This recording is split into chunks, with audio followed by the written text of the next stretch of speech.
우리가 이 모임을 하려고 한 건요. 우리 모임의 제목은 이 숨빛 배움터라고 제가 이름을 짓게 됐어요. 하나님의 숨, 그 다음에 예수님의 빛, 그리고 배움이라고 하는 주제들을 엮어서 우리가 배움터를 마련을 했고요. 그래서 제가 설교했던 내용들과 그 다음에 이제 이 숨빛 배움터를 이제 만들면서 유튜브에 이제 가능한 한 부지런히 이제 그 영상들을 올리려고 합니다. 그 중에서 이제 두 가지 내용을 특별히 중점적으로 해나가려고 하는데, 그게 이제 기독교의 여러 진리에 대한 다양한 스펙트럼에 대한 내용들, 그걸 다루려고 하고, 그 다른 하나는 이제 우리가 오늘부터 수요일 날 저녁 때 하게 되는 리처드 로어라고 하는 분이 쓴 책들을 한 달에 한 권 정도 이제 같이 읽어 나가려고 해요. 필요한 책들을 여러분들이 이 모양 저 모양으로 구입해 주시면 좋겠습니다. 어, 그분의 여러 가지 책들 중에서요, 제가 제일 먼저 선택하게 된 거는 삼위일체에 관한 책이에요. 그 책은 이제 우리가 어렵게 알고 있는 삼위일체를 굉장히 접근하기 쉽게, 그리고 우리들의 영성 생활에, 신앙 생활에 유익이 되도록 쉽게 구성이 되어 있어서 제가 이 책을 그분이 쓴 책들 중에 첫 번째 책으로 선정하게 되었습니다. 이 책이죠. 여러분들, 예, 이 책인데요. 아마 뒤에 그 화면 그 뒤쪽 슬라이드에 있으니까요. 그때 한번 다시 보도록 하겠습니다. 오늘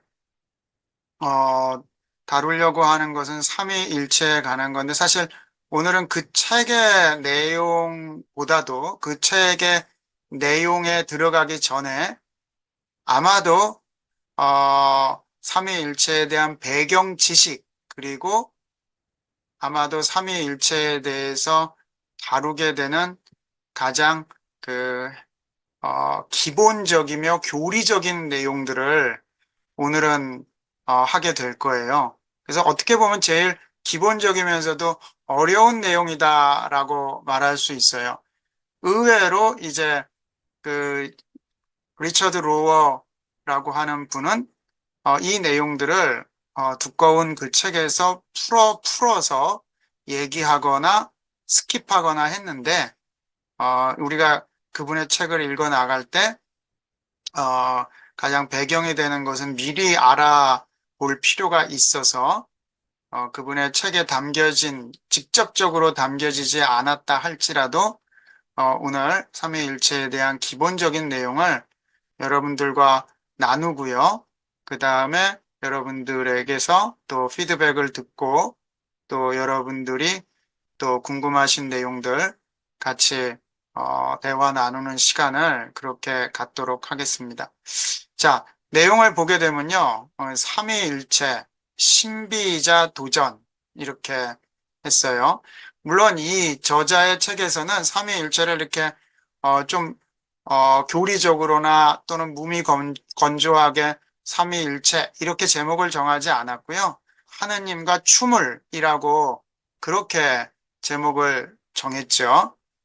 여하튼 하나님과 추물이라고 하는 의미는 좀 이따가 더 살펴볼 거고요. 이제 삼위일체에 대해서 안다 그러면은 어렵다, 그 다음에 신비롭다,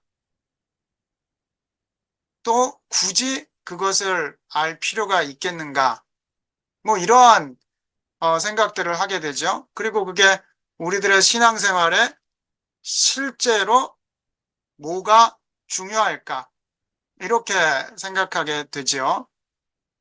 그래서 이제, 아유, 그냥 믿어. 이렇게, 어, 그냥 다른 사람들한테 권하기도 하고 자기 자신에 대해서도 삼위일체 내용이 어려우니까 굳이 그런 거 그냥 어, 더 배우지 말고 그냥 믿어. 이렇게 말하지만 사실은 그 삼위일체의 내용은 기독교의 내용의 핵심적인 내용이다라고 하는 것을 우리는 이제 알게 될 것이고 그것이 신비이지만 그 신비인 만큼 우리를 방어하고 못 오게 하는 신비가 아니라 우리를 초청하고 우리가 또 더 깊이 알 수 있는, 아는 만큼, 경험하는 만큼 굉장히 은혜가 되는 내용이다라고 하는 것을 이제 우리가 알게 될 거예요. 그래서 이제 우리 이 그림을 보게 되면은 어떤 아이가 아마도 바닷가에서 모래로 성을 쌓았잖아요. 그리고 그 안에 이제 물을 담아서 놓았습니다. 역사상 유명한 인물이 있죠. 아우구스티누스라고 하는 사람이 삼위일체에 관한 책도 쓴 분이에요. AD 한 4세기경이죠. 어, 그때에 이제 그 사람이 삼위일체에 대한 글들을 쓰다가 바닷가로 갔더니 어떤 아이가 그러니까 바닷물을 자기 손으로 퍼다가 모래성을 쌓고 거기다가 계속 옮겨 놓는 거예요. 그래서 아우구스티누스가 어, 물어봤던 거죠. 너가 지금 뭐 하고 있니? 그러니까 그 아이가 나는 저쪽 바다에 있는 물들을 다 옮겨서 이 내가 만든 이 호수에다 담으려고 한다. 그 말을 하니까 그 아이에 대해서 아우구스티누스가 비웃은 거죠. 야, 이거 말이 되느냐? 거기에 바닷물을 다 옮겨다가 여기에다가 네가 만든 이곳에다 다 옮긴다는 게. 근데 오히려 그 아이가 그 아우구스티누스를 보고 오히려 또 그 아이도 비웃었다는 거예요. 물론 이제 그 아이는 아이 나름대로 자기가 하는 일에 대해서 이제 그 어른이 와가지고 뭐라고 하니까 이제 다시 반응을 그렇게 보인 거겠지만 그 순간 아우구스티누스가 느낀 게 있다는 거죠. 다시 말해서 삼위 하나님에 대해서 그 놀라운 신비에 대해서 자기 자신이 정말로 머리를 싸매고 그 책을 집필하고 있는데 과연 그 삼위 하나님에 대해서 자기가 그렇게 글을 쓸 수 있겠는가? 마치 이 아이가 바닷물을 옮겨다가 자기가 다 옮겨서 이곳에다가 놓으려고 하는 또 다른 모래성을 쌓고 거기다가 놓으려고 하는 것과 동일한 것이 아닌가라고 하면서 이제 자기 자신을 돌아보았다라고 하는 일화가 있습니다. 마치 바닷물 옮기듯이 삼위 하나님에 대해서 우리가 알 수 있다. 이것은 사실은 좀 이따 보겠지만 굉장히 언어적으로도 한계가 있는 얘기예요. 삼위일체라고 하는 말을 쓰는 것 자체가 세 분의 인격인데 한 분의 실체나 한 분의 본질이다. 이게 그 말을 하면 할수록 언어상 꼬인단 말이죠. 이 삼위일체 어려워요. 그리고 세 분인데 한 분이다. 세 분인데 한 분의 본질을 갖고 있다. 이게 우리들의 그냥 직관적으로도 안 맞죠.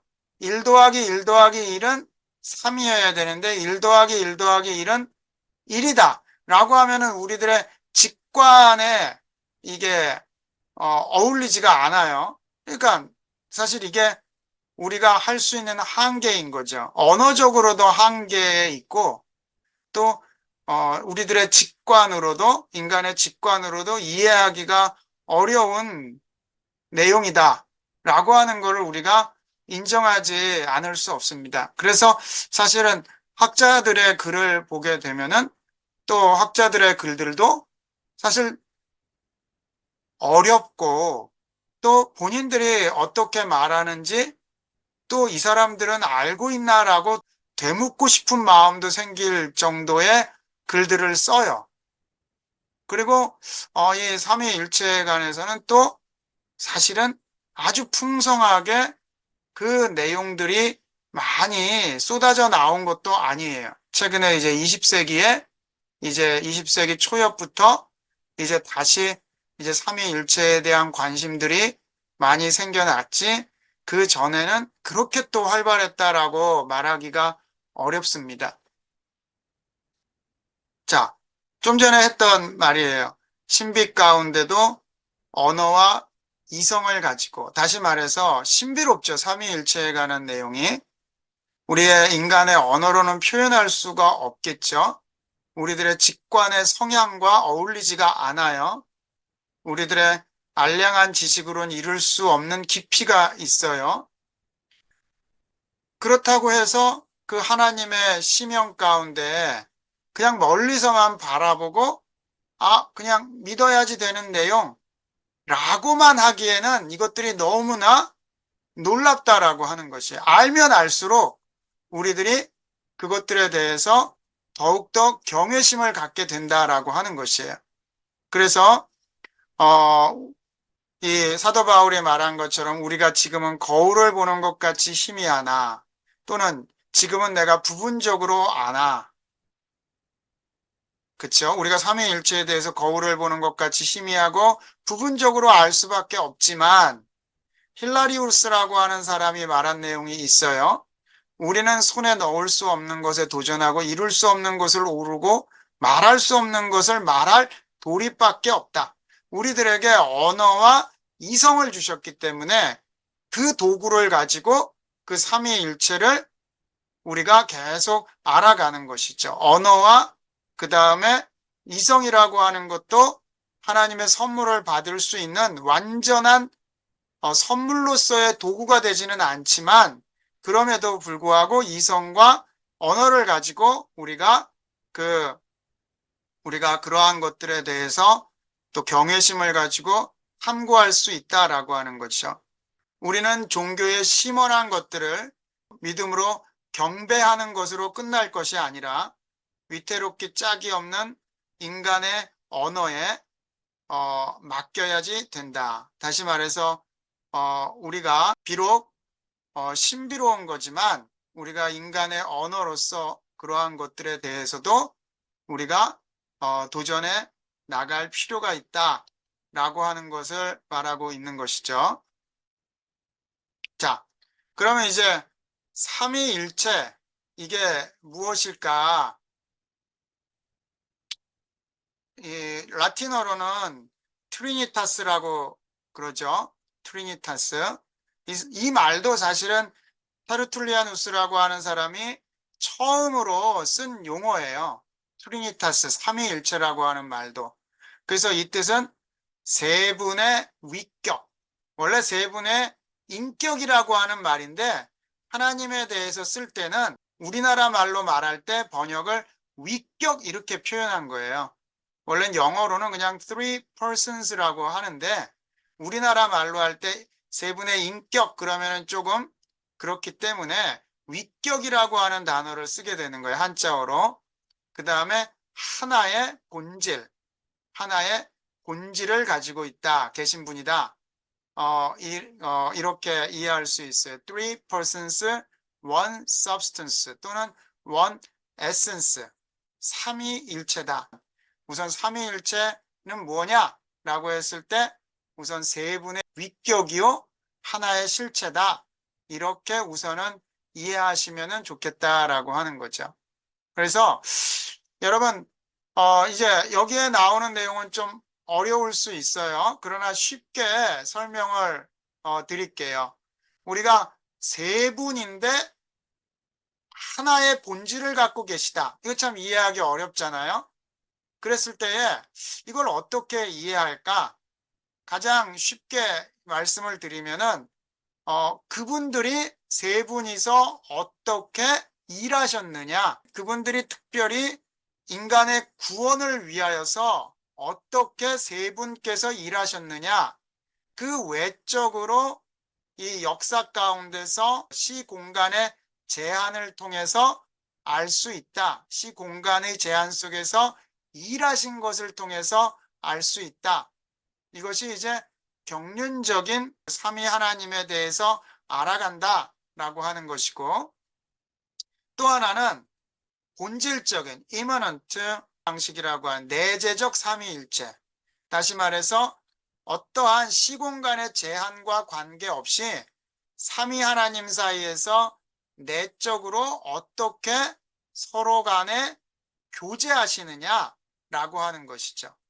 그러니까 우리가 쉽게 말하면 부부 간에 이렇게 남편과 아내, 근데 남편과 아내가 바깥으로 보이기에 서로 어떻게 어떠한 사업이나 외적인 봉사나 그런 걸 해나가느냐, 바깥에 보이는 방법으로 알아가는 그 부부의 관계를 알 수도 있고, 또 하나는 부부 사이에서 자신들끼리 어떻게 교제를 하느냐 라고 하는 방법으로 알 수 있다는 거죠. 이게 말이 어려운 거지만 우리가 좀 상식적인 차원에서 말씀을 드리면 그렇다는 거예요. 세 분 하나님이 바깥으로 우리들의 역사 가운데 어떻게 일하셨느냐, 세 분 하나님의 관계를 알아가는 것.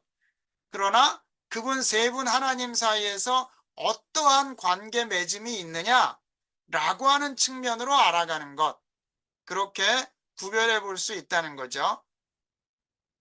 자, 그래서 여기는 제가 한번 읽어보도록 하겠습니다. 창조되지 않은 아버지 하나님, 그분은 제한당하지 않으시고 눈으로 볼 수 없는 한 분 하나님이시며 우주의 창조자시다.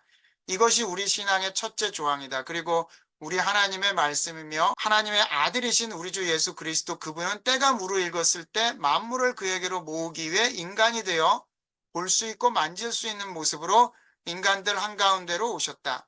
그래서 죽임을 당하시고 생명을 베풀어 하나님과 인간 사이의 교제를 회복하셨다.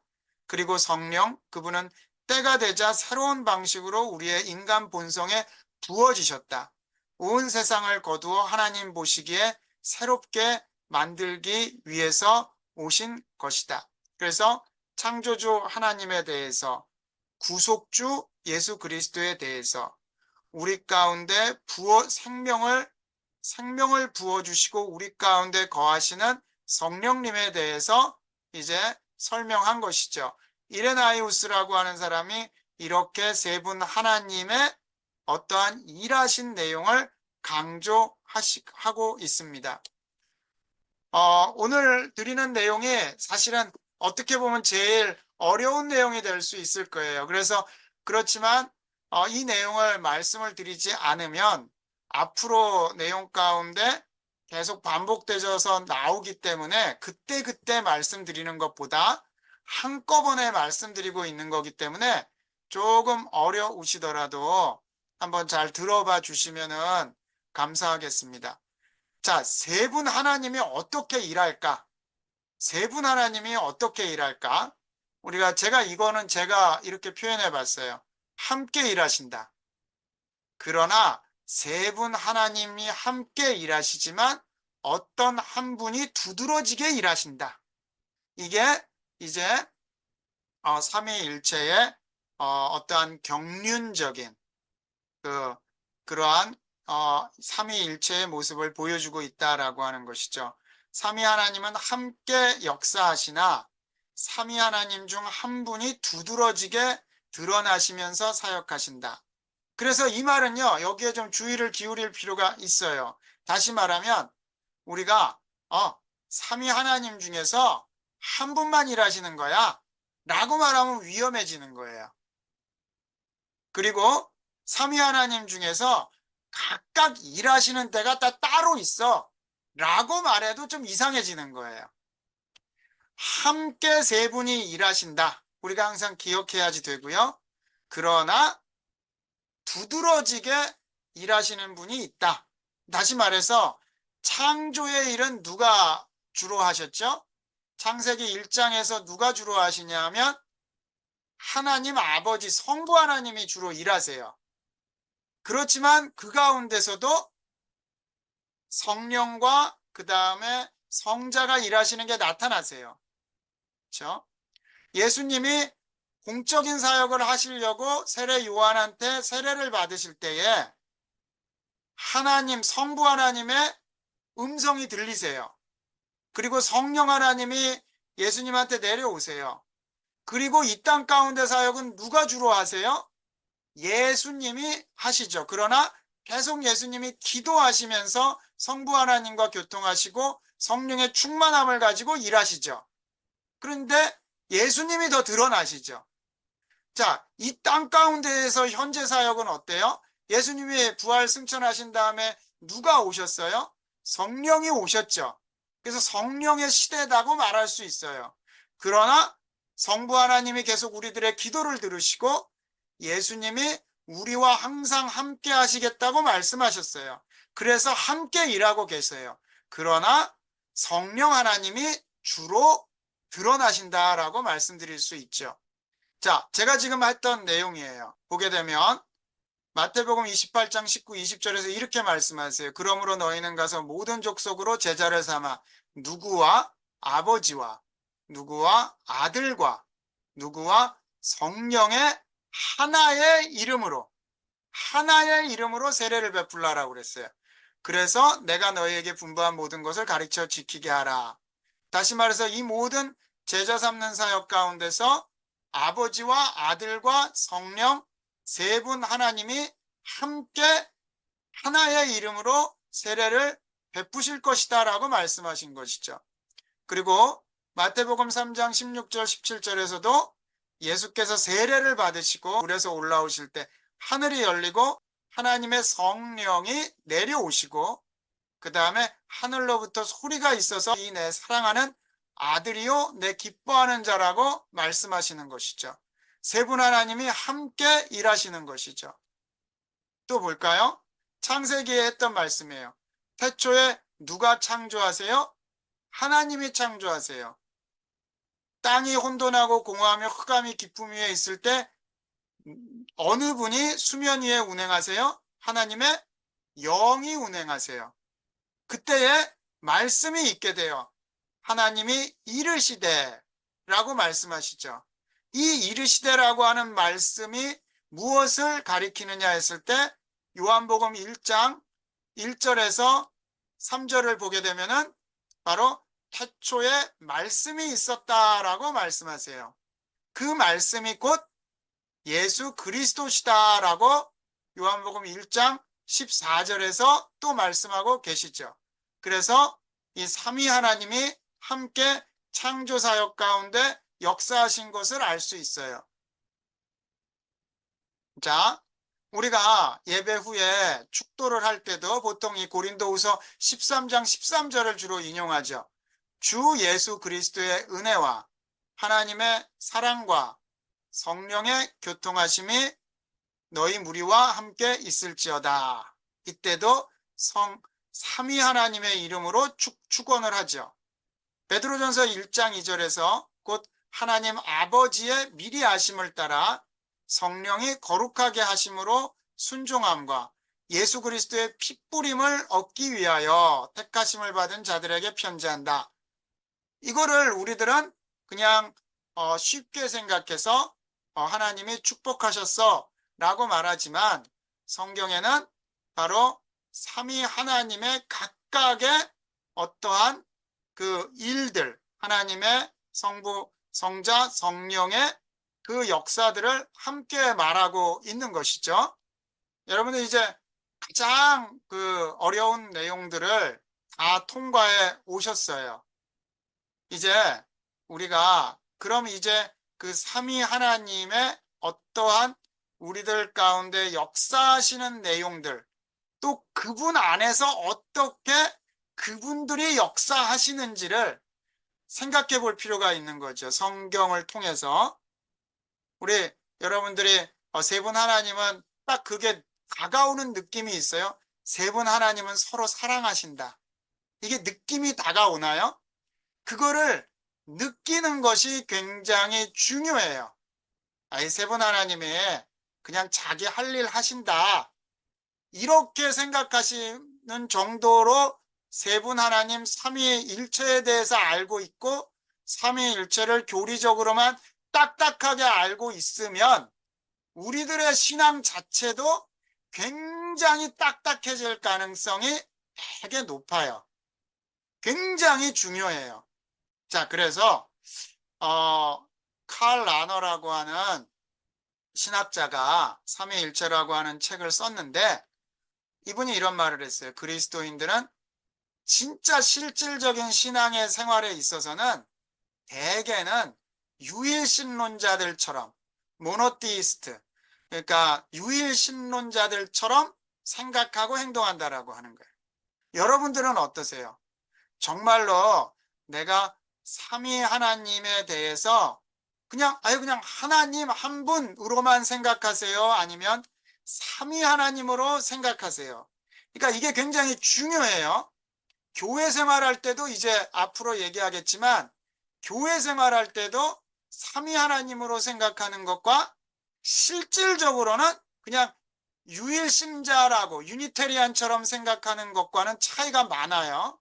자, 하느님 안에서 어떤 일이 벌어지든 간에 그것은 새 위 사이의 흐름이요. 좀 잘 앞으로 사실은 3주 동안 계속 해야지 될 내용들이에요. 이게 원무, 그 서클 댄스라고 하나요? 이렇게 삼위 하나님이 춤추신다라고 하는 생각, 이 아이디어, 이 컨셉, 이 느낌, 이게 굉장히 중요하다는 거죠. 하나님 안에서 어떤 일이 벌어지든 간에 그것은 새 위 사이에서의 흐름이요, 전적인 유대요, 완전한 친교적인 사랑을 중심으로 돌아간다. 고대 그리스 교부들은 삼위일체를 둥글게 도는 춤으로 묘사했다.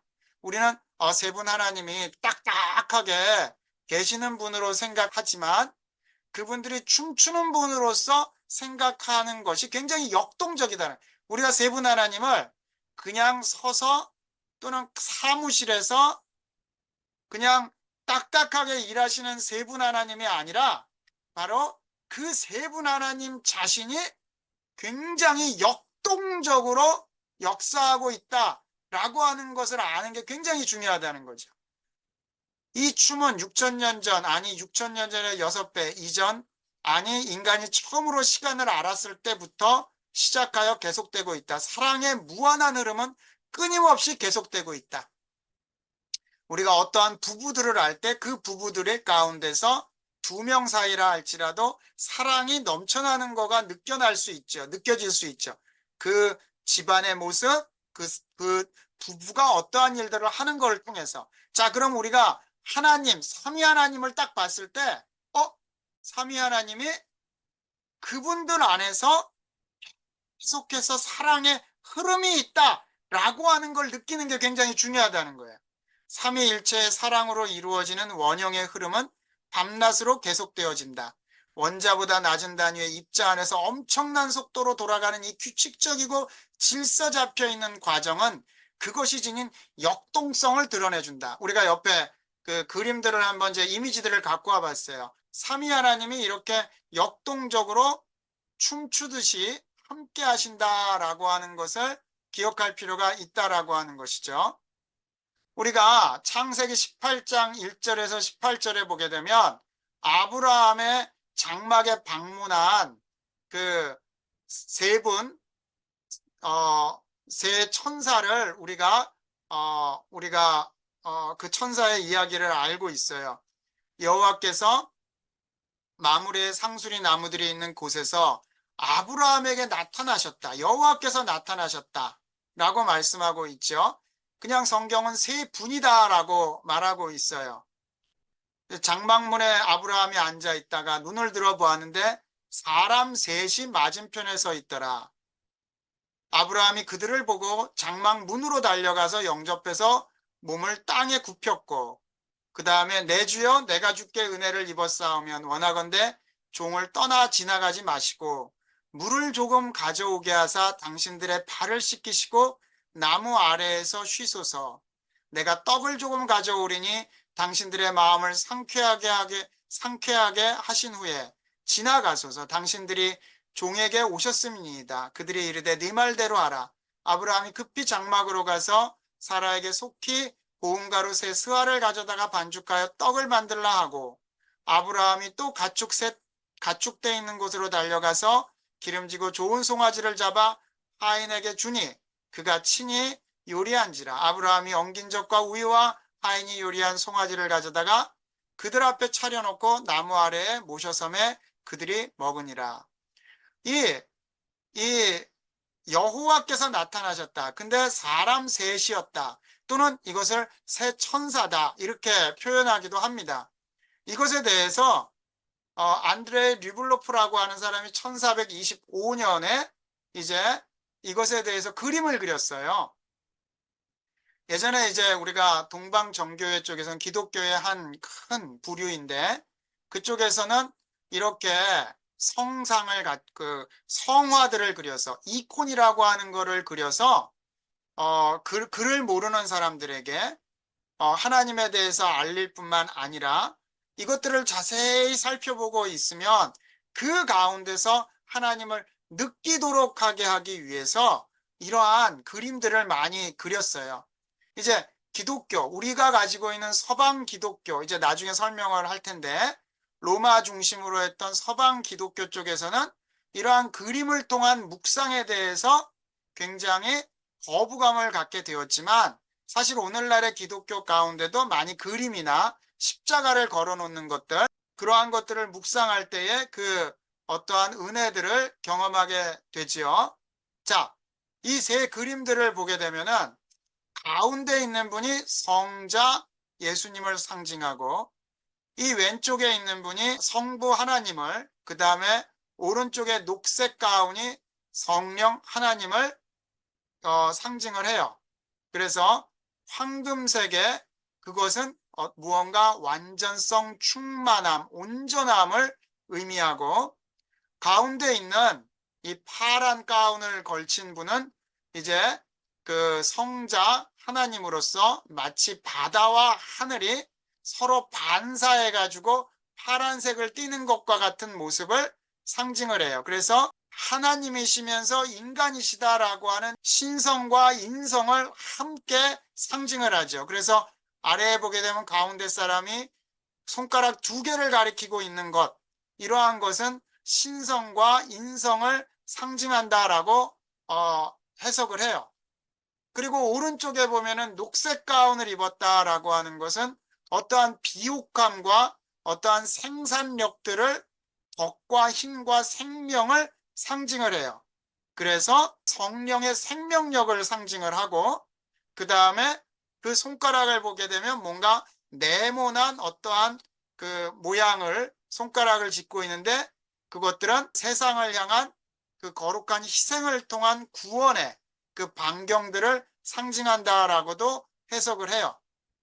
그리고 이제 성부 하나님에 대해서는 바로 끝없이 이러한 온전함과 완전함, 충만함, 그러한 것들을 상징하고 원천인 걸 상징하죠. 이거를 자세히 살펴보고 있을 때 우리들의 어떠한 느낌들이 이러한 삼위 하나님의 관계들을 생각하게 만들어주고 묵상하게 만든다라고 하는 것이죠.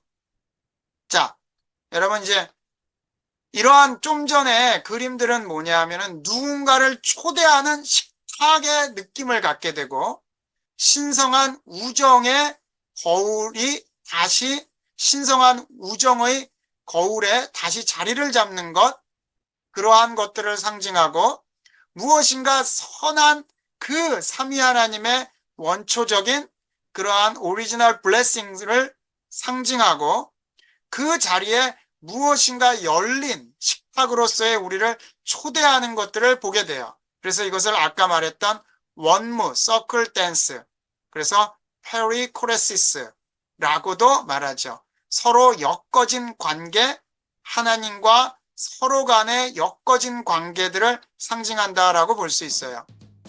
자, 오늘 내용은 여기까지입니다. 오늘 내용은 여기까지이고, 자, 조금만 제가 이게 녹음이 되고 있으니까 깔끔하게 제가 하는 거를 한 5분만 더 하고 마치는 걸로 할게요.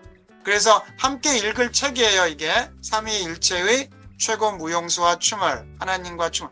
여러분들이 제가 하는 거를 통해서 요약은 할 수 있어요. 그러나 그 요약과 다르게 이 저자가, 이 프란치스칸 사제인 이 저자가 말하는 그 느낌들을 여러분들이 간직하려면은 제가 요약한 것 플러스 여러분들이 직접 책을 읽어보시는 게 굉장히 유익하다라고 말씀드릴 수 있어요. 제가 이분의 책들을 한 달에 한 권 정도를 꾸준히 해 나가려고 해요. 제가 이제 성경 신학과 또는 뭐 청교도 신학과 그러한 것들을 많이 해봤지만, 나름 그냥 관심을 갖고 해봤지만, 그러한 것들을 녹여서 영성적인 차원에서 굉장히 우리들의 마음에 다가올 수 있도록 잘 풀어가지고 쓰신 것 같아요. 이분의 책이. 그래서 제가 굳이 여지껏 어떤 한 분의 책을 다 소개하면서 어떠한 모임을 이끌어 본 적이 없었는데, 여러분들과 함께 이거를 1년 계획이죠. 근데 진짜 하나님이 좀 인도해 주셔서 함께 하시는 분들이 더 있었으면 하는 마음이에요. 이 안에서도 사실은 동력을 얻어서 같이 했으면 좋겠고요. 그 다음에 일정은 이와 같습니다. 1부를 2번에 걸쳐서 책 목차를 보면 이렇게 나오고, 또 2부, 3부 이렇게 해나갈 예정이에요. 5번 모이게 되는 거죠. 여러분들 오늘 모임 내용은 제가 올려놓을 테니까요. 여러분들이 여러 번 한번 반복해서 살펴보시면 좋겠어요. 그리고 참고하는 도서는 그 중에 몇 권들이에요. 리처드 로어, 이게 메인 그 텍스트고, 그 다음에 알리스트 맥그레스의 신학이란 무엇인가의 그 안에 있는 삼위일체에 관한 부분을 주로 다루고, 또 다른 부분을 참조할 거고, 미로슬로브 볼프의 책이라든지 백충현 교수의 책이라든지 박재훈 교수의 책들을 이제 다룰 거예요. 그러나 여러분들이 그 어떤 책보다도 이 앞에 요거는 다들 좀 딱딱해요. 딱딱하고 재미가 없어요. 많은 경우 좀 건조한데, 알면은 다 재미있겠지만 좀 건조해요. 그렇지만 리처드 로어의 이분의 책을 여러분들이 구입하시면 좋겠다라고 하는 것이죠. 그리고 숨빛 배움터에 여러분들이 클릭해 주시면 좋겠고, 제가 이제 오프라인으로 모임 예배를 드리고 있고 새벽 예배도 하고 있지만, 이제 개척하는 수준이기 때문에 여러분들이 후원을 해주시면 배움터나 또 오프라인 교회에 있어서도 또 많은 또 도움이 되겠다 싶습니다. 네. 여기까지 제 강의는 하도록 할게요.